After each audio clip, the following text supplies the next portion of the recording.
Hello, my dear friends. How are you doing? Hope you are having an amazing day and not having to deal with drama. Ready for new stories I have for you today? Let's go to the first one. And don't forget to listen to the end of the story, guys, to hear my insights. Enjoy the stories. And don't forget to like and subscribe. And of course, don't forget to leave a comment. Trigger warning, guys. Pregnancy loss. So please skip if you're not ready to listen about it. I'm Filipino, and my husband is Chinese. His mom doesn't approve of me from the beginning, and even told him that Filipinos are maids only. At the beginning, my husband defended me. He even threatened to cut ties with her if she tries anything. So she backed off. He proposed, and that's where trouble slowly started again. She was not happy. My sister-in-law told me that my mother-in-law didn't expect us to last too long, cause she expected my husband to come to his senses. She tried to jeopardize our wedding, threatened not to come, even told our guests that there was a typo in our invitation card, and gave them the wrong date. Luckily, they reconfirmed it with us. My husband actually waved it off and said that his mom is just scared for him and that I should understand because she grew up in a very traditional home. That should have been my first red flag, but I was too in love with him that I ignored it. I was 8 months pregnant a month ago. My husband insisted on going to mother-in-law's house for a family reunion. I didn't want to because of the human growing inside of me, and too tired because I was still working. He insisted because his mom will not take no for an answer. So we went. Biggest regret. At the dinner, I started feeling weird and lightheaded. I told my husband about it, but he waved me off, told me to go up to his old room and lay down. I said this was different, and we should go to the hospital just in case. His mom butted in and told me not to ruin their dinner, just shut up and go upstairs. I gave husband a look and said, "You really gonna let her talk to me like that?" That jerk just shrugged and told me to calm down. I did not go up. I knew something was wrong. I called my dad to get him to bring me to the hospital. I felt like I was floating. Body felt numb and I wanted to puke. I felt like fainting. Dad arrived and I left without letting them know. They didn't care, so why should I?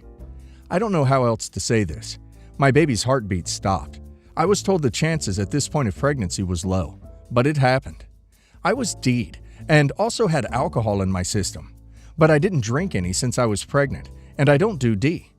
Sister-in-law admitted she saw mother-in-law adding stuff into my drinks and food later on. My husband refused to believe that and sided with mother-in-law, saying I must have taken something accidentally. Sister-in-law told him what mother-in-law did, but he still won't believe it. Sister-in-law always hated mother-in-law. Hubs was the favorite child. I reported it to the police. Sister-in-law is my witness. I press charges. I will not stop till she's behind bars. I told some of my closest friends about it. They said I'm an a-hole for divorcing him. But how can I be with someone who doesn't side with me on this, who refuses to believe his mom is the reason our baby is gone forever? He hasn't even acknowledged that she's gone. All he cares about is clearing his mom's name. I'm devastated. Am I the a-hole? Why do some say I am? OP's husband was unconcerned when his pregnant wife felt the need to go to the hospital. This is OP's first child. The normal thing would be for both of them to panic in such a situation. Even without the D, alcohol incident, that is a very red flag. And OP absolutely did the right thing by reporting her to the police. OP needs to get that witch behind bars. And divorcing her horrible husband is the only logical thing to do. Hung White Boy 25 says, "Excuse me? Who are these friends of yours that think you're going too far for divorcing your spineless husband for siding with his mommy after she essentially got rid of your child? OP, not only are you not the a-hole, but to be honest, anyone who isn't on your side here is not a friend to you. I hope that vile woman does end up with jail time, and I hope you never give that mama's boy another chance. By the way though, sister-in-law seems cool. I would keep in touch with her." Mama Pagan says, "Not the a-hole. She D'd you and possibly caused you a miscarriage. Unclear, but I don't want to question further as it may still be painful. Your husband waving all this off instead of sticking by your side is horse crap, and he needs to learn the hard way. Make it very clear to him that his mother and him are why he's losing you and the baby. If he wants to fix things, he'll defend you and cut off mother-in-law. He'll also support you in reporting her to the police for D'ing a pregnant woman. But I suggest you don't give him a single chance. Fight tooth and nail to get your fair share, and cut him and his mother off." That Witch Lurked 782 says, "Not the a-hole. Stand firm and press charges. Get the divorce. Drop any friend that thinks his standing by his mother is okay in any way whatsoever. She is a monster and should be treated as such. Update. I'm sorry I can't reply to all, so I'll answer a few questions here. Some have asked why my sister-in-law didn't tell me that mother-in-law added something to my food and drinks. She came to me after. She was crying, saying she didn't realize at the time and only connected the dots after she found out what happened. She's only 17, and I believe she was really scared going against her mom. As for the toxicology report, there was high levels of fentanyl, opioids, and alcohol.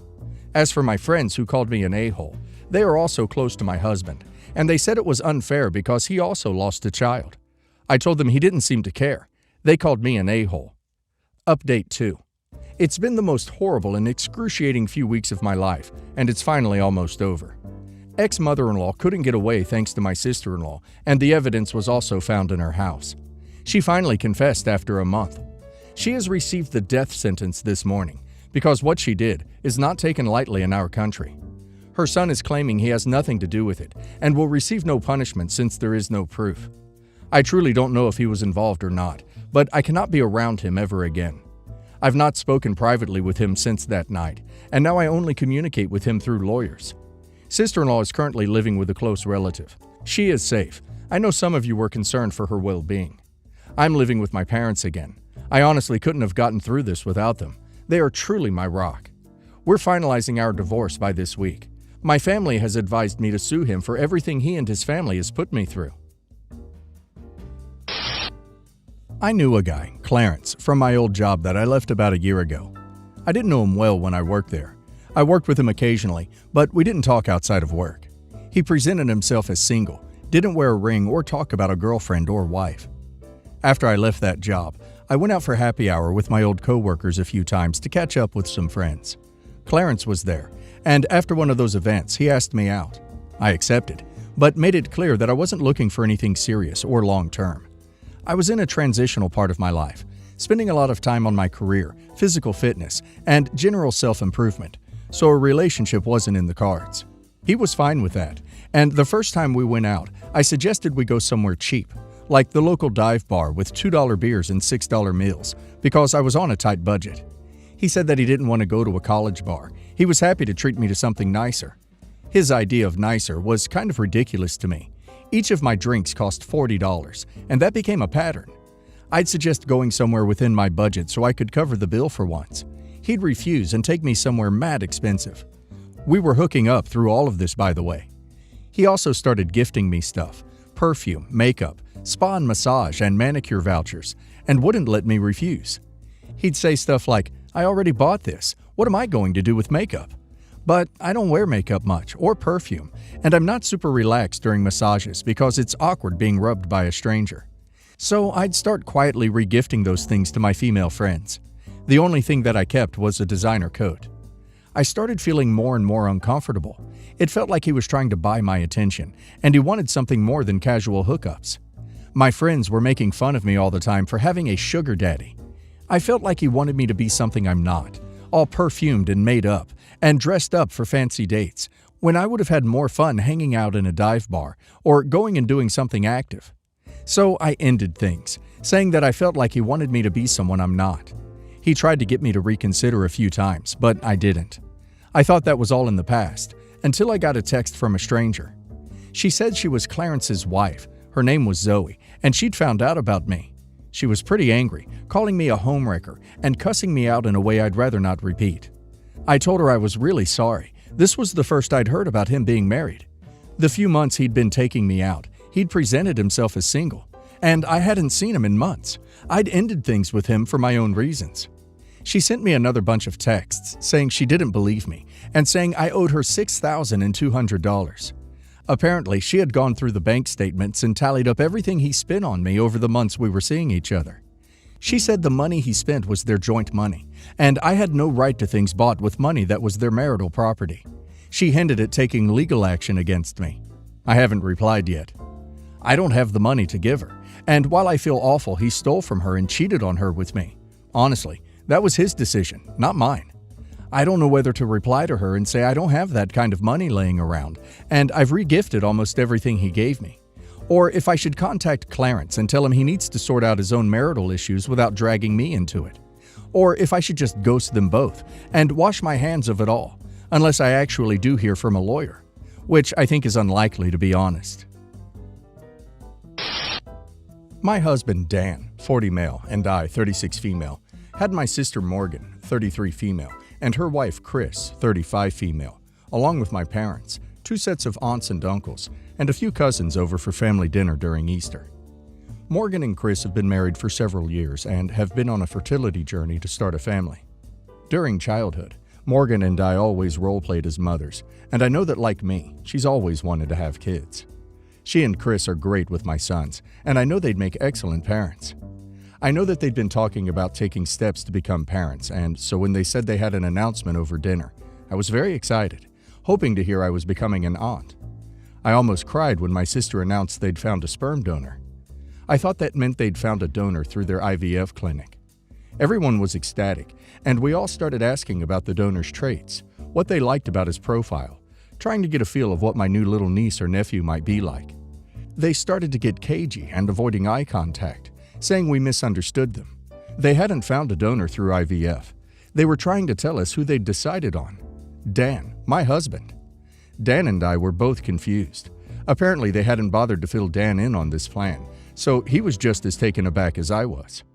Apparently, my children are so cute, they wanted their own version, literally.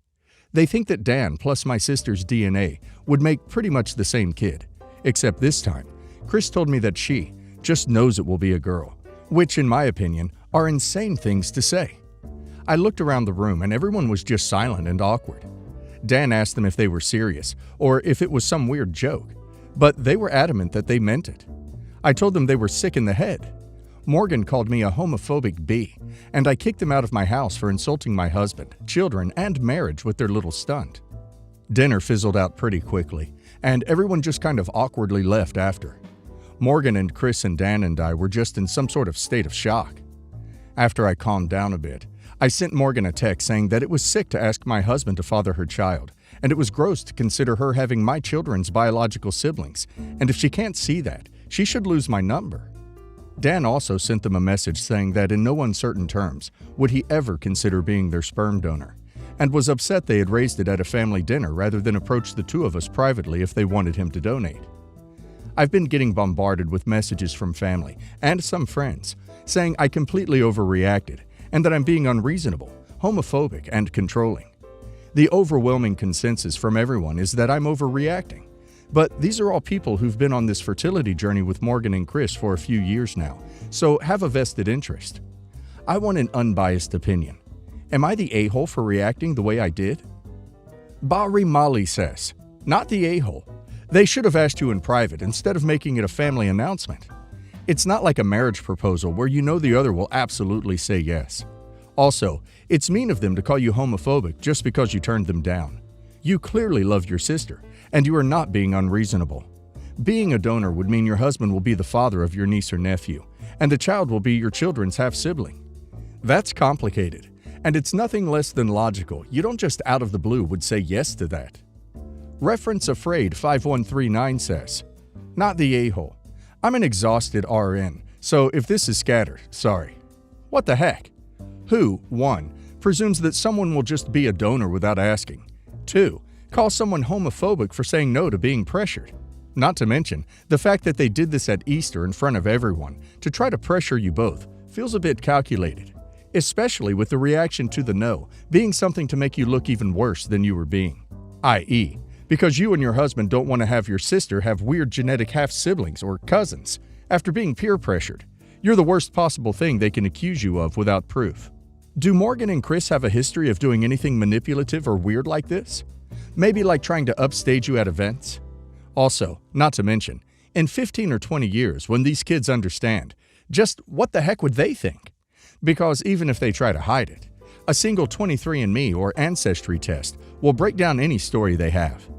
You and your husband need to hold firm and also point out some of these things, though maybe plan it out a bit nicer than the rambling thoughts of someone about to fall asleep.